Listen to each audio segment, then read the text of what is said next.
حج کی دعوتی اہمیت۔ خاتم النبیین صلی اللہ علیہ وسلم کے ظہور سے پہلے بیت المقدس پیغمبرانہ ہدایت کا مرکز تھا۔ خاتم النبیین کے بعد بیت اللہ الحرام پیغمبرانہ ہدایت کا مرکز ہے۔ البقرہ 144۔ حج ایک اعتبار سے دنیا بھر کے پیروان اسلام کا سالانہ دعوتی اجتماع ہے۔ وہ خاص دنوں میں حرم کے گرد جمع ہوتے ہیں تاکہ اس کی مقدس فضاؤں میں خدا سے اپنا تعلق استوار کریں، اپنے باہمی اتحاد کو مضبوط کریں اور داعی اعظم حضرت ابراہیم کی دعوتی زندگی کے مختلف مراحل کو علامتی طور پر دہرا کر اس بات کا عزم کریں کہ وہ ہر حال میں خدا کے دین کے داعی بنے رہیں گے۔ حج کی تاریخ۔ اللہ تعالیٰ نے حضرت ابراہیم کو امام ہدایت بنایا۔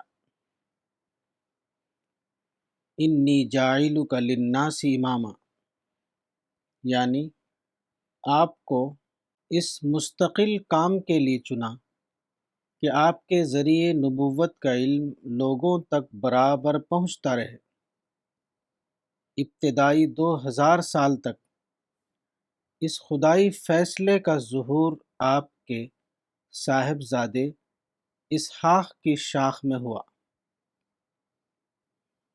حضرت اسحاق سے لے کر حضرت مسیح تک اس نسل میں کثرت سے انبیاء پیدا ہوئے جنہوں نے فلسطین اور اس کے آس پاس کے علاقوں میں دعوت حق کا کام مسلسل انجام دیا۔ حضرت مسیح کے بعد یہ دینی امامت آپ کے دوسرے صاحبزادے اسماعیل کی نسل میں منتقل ہو گئی۔ ان کی اولاد میں آخری نبی پیدا ہوئے۔ آپ کو اللہ تعالیٰ نے خصوصی طور پر غلبے کی نسبت دی تاکہ آپ کے ذریعے کتاب الہی کی حفاظت کا یقینی انتظام ہو سکے اور دین کے مٹنے کا اندیشہ نہ رہے۔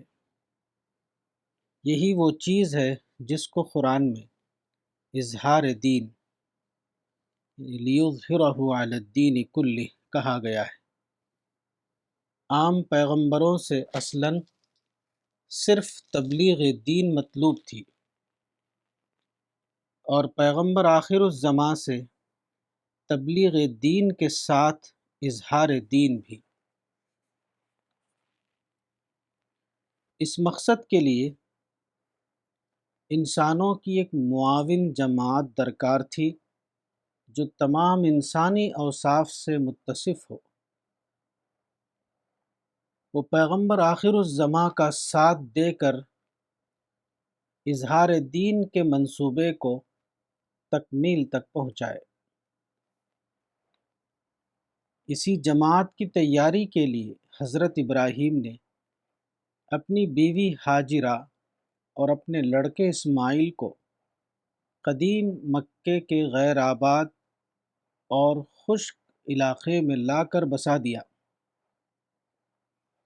تاکہ تمدن سے دور فطرت کے سادہ ماحول میں توالد و تناسل کے ذریعے ایک ایسی قوم پیدا ہو جس کے اندر تمام اعلیٰ انسانی صلاحیتیں محفوظ ہوں، جو بے آمیز ڈھنگ سے سوچے، جس کے قول و فعل میں تضاد نہ ہو، جو ایک نظری حق کی خاطر اپنا سب کچھ لٹا سکے، جس کے اندر پہاڑوں کی صلابت، صحرا کی وسعت اور آسمان کی بلندی ہو۔ اس طرح جب صحرائی ماحول میں پرورش پا کر ایک خیر امت وجود میں آ گئی آل عمران 110۔ تو عین وقت پر اس کے اندر وہ نبی پیدا کر دیے گئے جس کے لیے حضرت ابراہیم نے تعمیر کعبہ کے وقت دعا کی تھی۔ البقرہ 129۔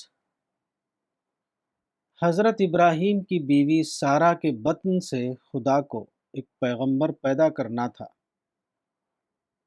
یہ پیغمبر حضرت ابراہیم ہی کی زندگی میں پیدا ہو گیا اور اس کا نام اسحاق رکھا گیا۔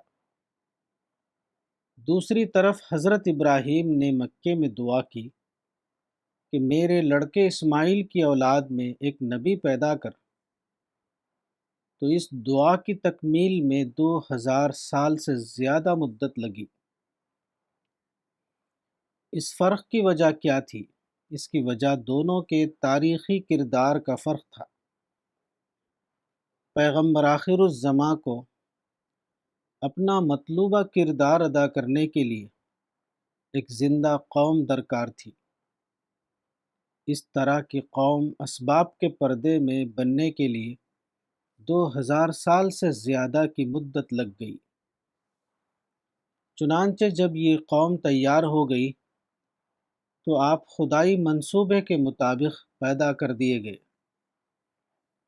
تاہم یہ بھی ضروری تھا کہ تیاری کے اس طویل وقفے کے دوران پیغمبرانہ دعوت کے تسلسل کو باقی رکھا جائے۔ اس لیے دوسرا انتظام یہ کیا گیا کہ حضرت ابراہیم کی نسل کی اسرائیلی شاخ میں انبیاء کی پیدائش کا سلسلہ قائم کر دیا گیا، اور ایک کے بعد ایک پیغمبر آ کر لوگوں کو خدا پرستی کا پیغام دیتے رہے، تاں کہ نبی آخر الزماں کے ظہور کا وقت آ جانے کی وجہ سے اس کی ضرورت باقی نہ رہی۔ اس منصوبے کے مطابق حضرت ابراہیم اپنے وطن عراق سے نکلے۔ ایک طرف آپ نے فلسطین یعنی ہبرون میں اپنی بیوی سارہ کو بسایا جن سے اسحاق پیدا ہوئے۔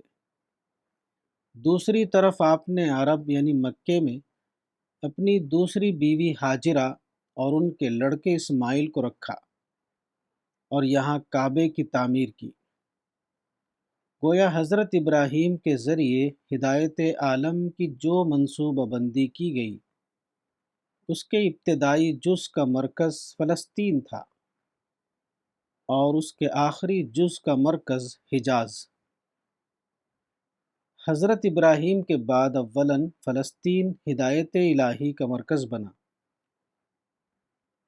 اسی علاقے میں اس زمانے کے تمام انبیاء پیدا ہوئے: حضرت اسحاق، حضرت یعقوب، حضرت یوسف، حضرت موسیٰ، حضرت داؤد، حضرت سلیمان، حضرت یحییٰ، حضرت عیسیٰ وغیرہ۔ حضرت ابراہیم کے پوتے حضرت یعقوب کا دوسرا نام اسرائیل تھا۔ انہی کی نسبت سے یہ نسل بنی اسرائیل کے نام سے مشہور ہوئی۔ بعد کو جب بنی اسرائیل پر زوال آ گیا اور پیغمبروں کی مسلسل فہمائش کے باوجود انہوں نے اپنی اصلاح نہ کی، تو خدا نے ہدایت آسمانی کے حامل ہونے کی حیثیت سے انہیں معزول کر دیا اور یہ مقدس منصب ابراہیمی نسل کی دوسری شاخ بنو اسماعیل کو دے دیا۔ یہ واقعہ عین اس وقت ہوا جب کہ 2000 سالہ عمل کے نتیجے میں ان کے اندر ایک ایسی زندہ قوم تیار ہو چکی تھی جو خدا کے دین کی حامل بن سکے۔ اس تبدیلی کی ایک ظاہری نشانی کے طور پر قبلہ عبادت بدل دیا گیا۔ حضرت ابراہیم کے بعد تمام انبیاء بیت المقدس کی طرف رخ کر کے عبادت کرتے تھے۔ اب قدیم قبلے کو منسوخ کر کے کعبے کو قبلہ عبادت کی حیثیت دے دی گئی۔